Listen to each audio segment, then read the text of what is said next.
एक चीज ध्यान से समझिए कि आपका अपना इस दुनिया में क्या है। आपका क्या धन आपका है? नहीं। हर चीज की एक लिमिटेड है। क्या पेरेंट्स आपके हैं? वो भी नहीं है। एक लिमिट तक वो आपका साथ दे सकते हैं। तो आपकी इस दुनिया में सिर्फ और सिर्फ एक ही चीज है, एक आपके कर्म, एक आपकी एजुकेशन, जिसको कोई आपसे छीन नहीं सकता। समझ गए?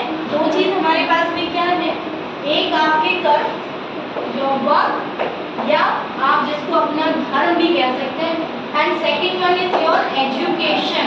टू थिंग्स ऐसी है लाइफ में जो आपकी अपनी है, जिनको कोई आपसे कभी नहीं छीन सकता। Please stop. अब इसको आप कैसे समझेंगे, आज हम डिस्कशन करने वाले हैं कि रावण कौन थे और श्री राम कौन।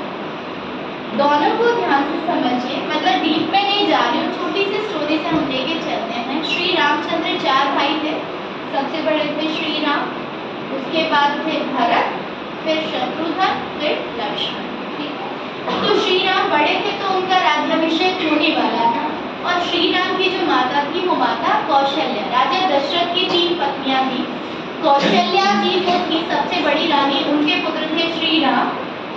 ठीक है, दूसरी थी कैकेयी जिनके पुत्र थे श्री भरत, और तीसरी थी सुमित्रा, उनके 2 पुत्र थे भरत और लक्ष्मण और शत्रुघ्न। समझ गए?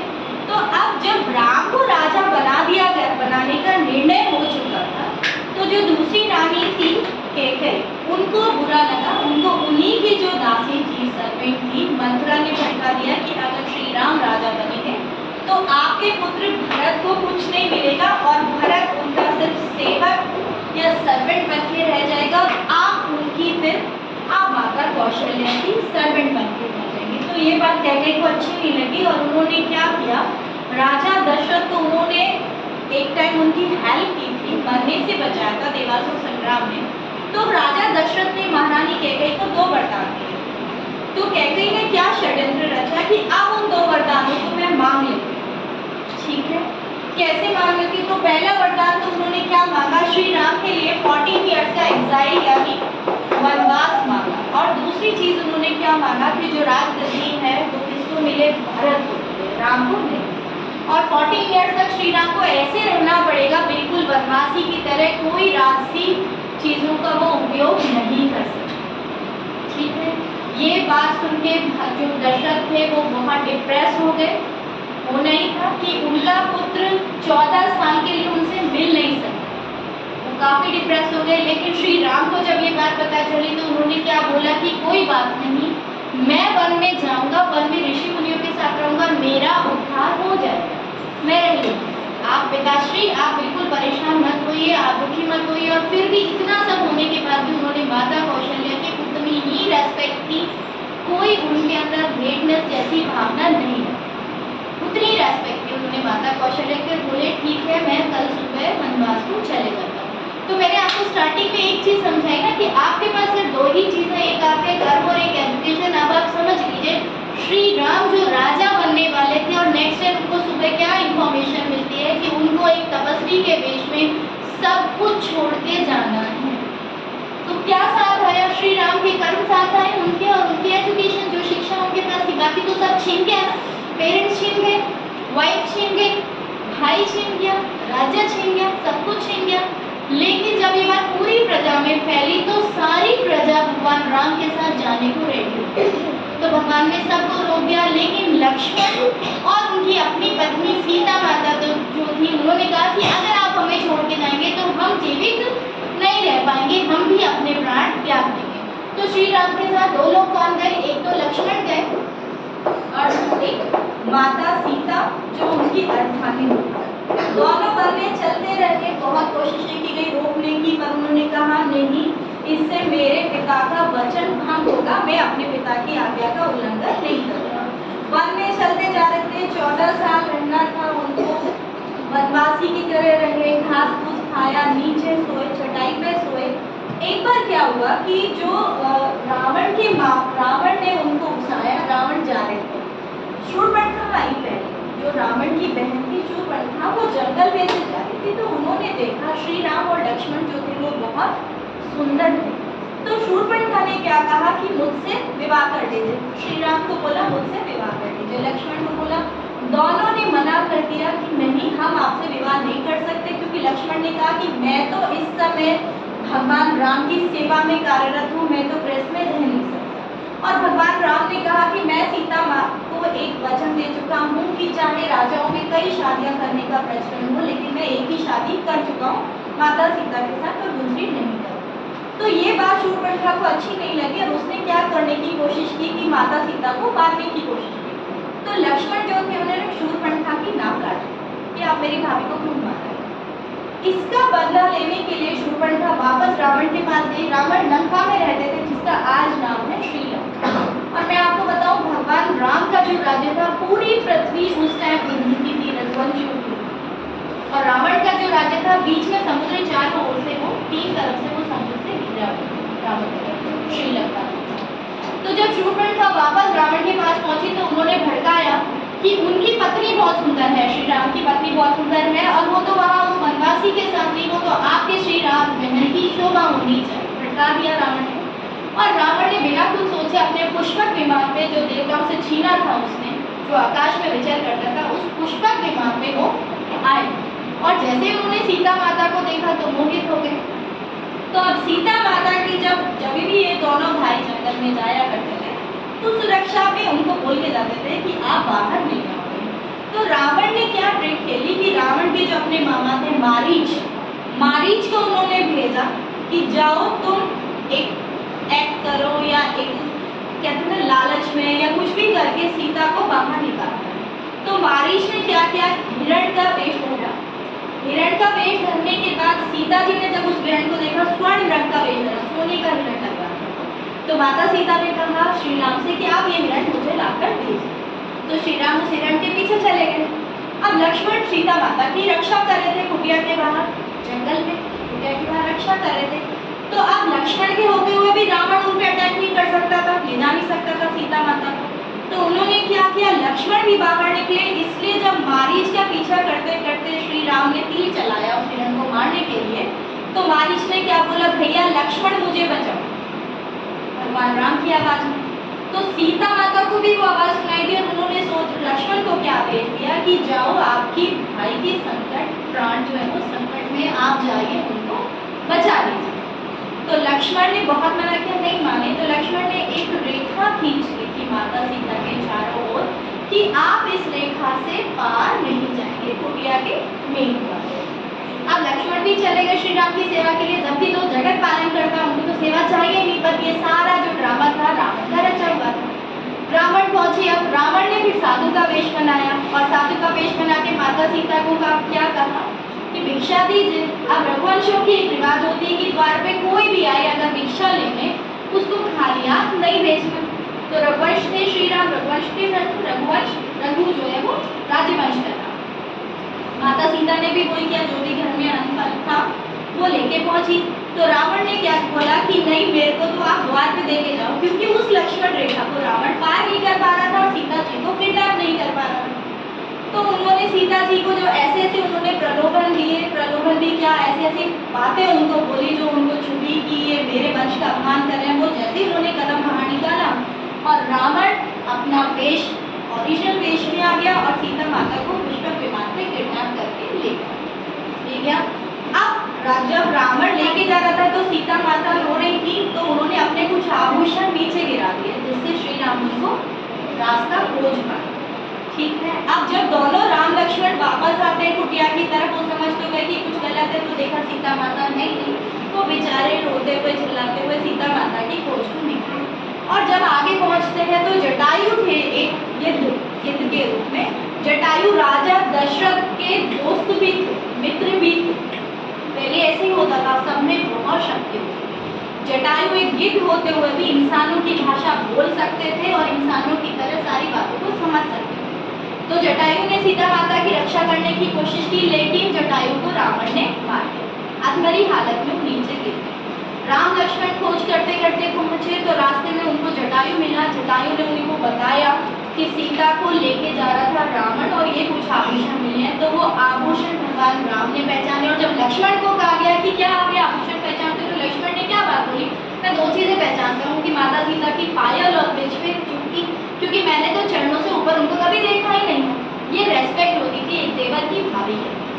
वैसे नहीं होता था आज के टाइम में जैसे होता है वैसे नहीं होता। तो वो आभूषणों से पहचान गए कि हाँ सीता को लेके गए। तो जटायु से फिर सुग्रीव की सेवा से, बहुत लंबी स्टोरी है, सुग्रीव की और इन सब की मदद से भगवान राम पहुंच गए लंका अपनी पत्नी को वापस लाने के लिए, अपनी पत्नी का सम्मान पाने के लिए।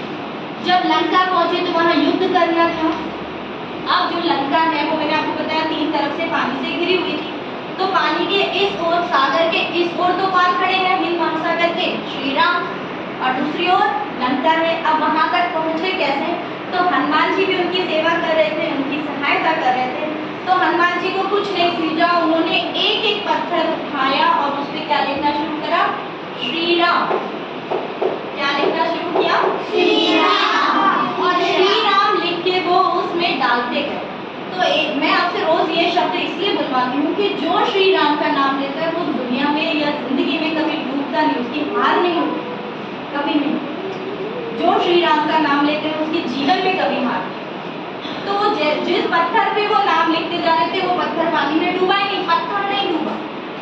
भगवान राम का ऐसा चमत्कार था कि पत्थर नहीं डूबा। क्रेडिट किसको दिया? वानरों को, हनुमान जी और उनकी सेना को दिया। तो वो पत्थरों का एक पुल बनाया गया जिसको राम सेतु कहा जाता है। उस पुल पे चढ़ के वो लोग लंका पहुंचे और वहां पे युद्ध करके फिर सीता माता को उन्होंने वापस लेके आए। और सीता माता उस ड्यूरेशन में 13 साल का वनवास हो चुका था, 1 साल बचे थे, और सीता माता उसमें कैसे रही?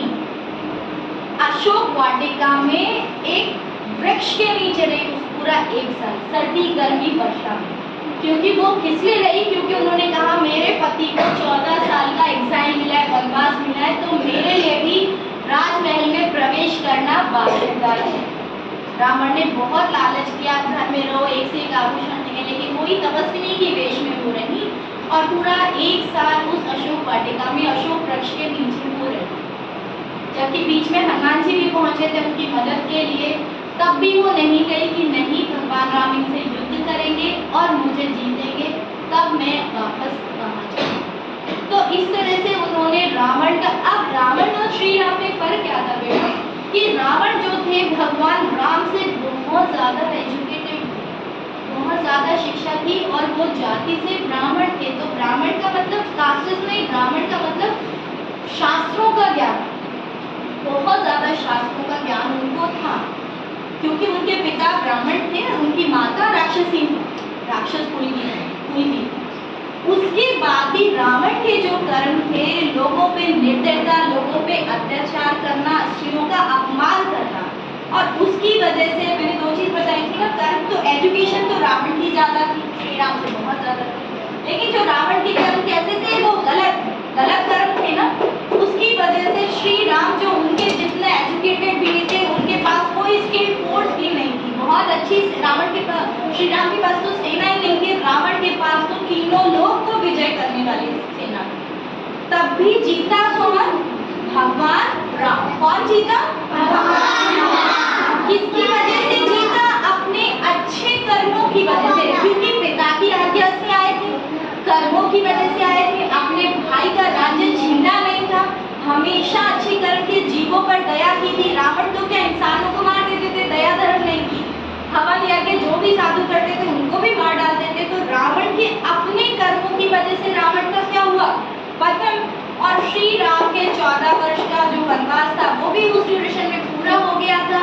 और फिर वो उसी रावण के जो पुष्पक विमान थे उस पर बैठ के अपने अयोध्या नगरी पहुंचे, वहाँ राज्य मिला, सबसे मिला। लेकिन तभी जब जैसे श्री राम छोड़ के आ गए थे अयोध्या को,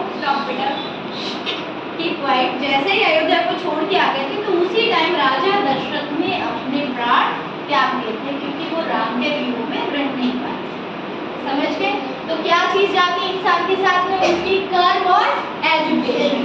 तो दशहरा वाले दिन जो थे वो रावण को मारा गया था भगवान राम ने, इसलिए हम दशहरा मनाते हैं। और उसके बाद जो रावण का छोटा भाई विभीषण को भगवान राम को मानते थे, उनकी सेवा करते थे, उनको राज्य दिया गया। अब दशहरा से जब हम दिवाली मनाते हैं तो दशहरा के 20 डेज बाद दिवाली आती है। इन 20 डेज में भगवान राम पहुंचे थे अयोध्या। ये 20 डेज का टाइम, तो जिस दिन वो अयोध्या पहुंचे थे अयोध्या वासियों ने, क्योंकि 14 साल बाद वो भगवान राम को